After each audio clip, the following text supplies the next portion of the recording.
what percentage of the condos were closed cash by investors and what percentage of the condos were closed cash flow negative? Keep watching this video, this is going to get interesting. My name is Armani and I'm a real estate agent in Toronto. If this video brings any value to you, please make sure to subscribe to my channel. And if you need to book a consultation meeting with me, use the link down in the description. So now today I'm going to show you a breakdown of all the condo units that reached completion in 2023 and of course the account situation. So a couple of important points here. Nearly a quarter of all condos that were completed last year and rented out as investment units did not even have a mortgage. So not a lot of them were being completed all cash.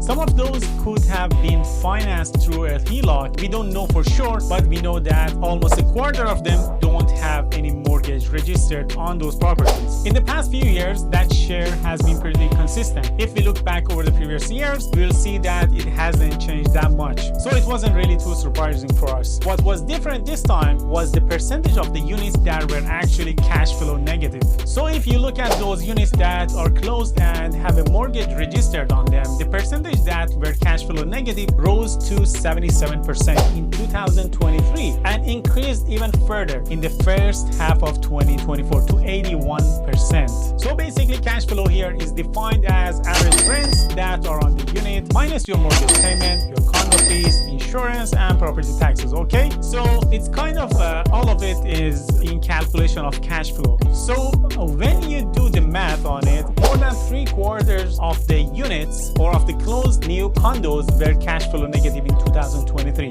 and that's a big turn of events compared to just a couple of years ago when less than half of the newly completed condos only were cash flow negative. In the year 2020 and in 2021, only 40% and 44% of the condos that reached completion were cash flow negative. So we are basically double that right now. This is a big shift and this is directly tied to increases in interest rates. You see that the average ownership cost of a newly completed condo unit is sort of roughly near $3,300 a month. That would be the average ownership cost, condo fees, property taxes, and that's up about 60% in the last few years. On the other hand, the condo rents have not increased to that same extent. On average, condo investors were in $600 a month negative cash flow position in 2023. These are units that were finished last year, of course. So now compare that to just over a $200 negative cash flow in 2022, meaning that in 2022, the average condo investor's cash flow was negative by only $200. And remember, we are talking about the newly completed pre-construction condos that just got completed. When we're talking about 2023 and 2022, we're talking about those condos that completed in 2023 and those condos that were completed in 2022. So now let's look at the numbers in 2020. Before, in 2020, it was the cash flow for the investors was slightly positive. So this is a big turn of events within the condo space within a fairly short period of time. So I think this is